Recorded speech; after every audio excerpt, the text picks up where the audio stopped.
जर महाराजच नसते तर काहीच नसतं रे. आणि सत्य आणि हे एक्सेप्ट करण्याची गरज नाही, हे सत्यच आहे. जर छत्रपती शिवाजी महाराज आणि छत्रपती संभाजी महाराज नसते तर आज आपण इथे नसतो. हे सुंदर जे लाईफ आपल्याला भेटलंय, जी आपली मजा करायला आपल्याला मिळते, ती कुठल्याच व्यक्तीला मिळाली नसती, हे खरंय. आणि इथे कुठली जात मध्ये नाही.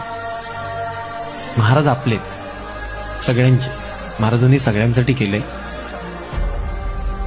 निस्वार्थीपणे केलंय.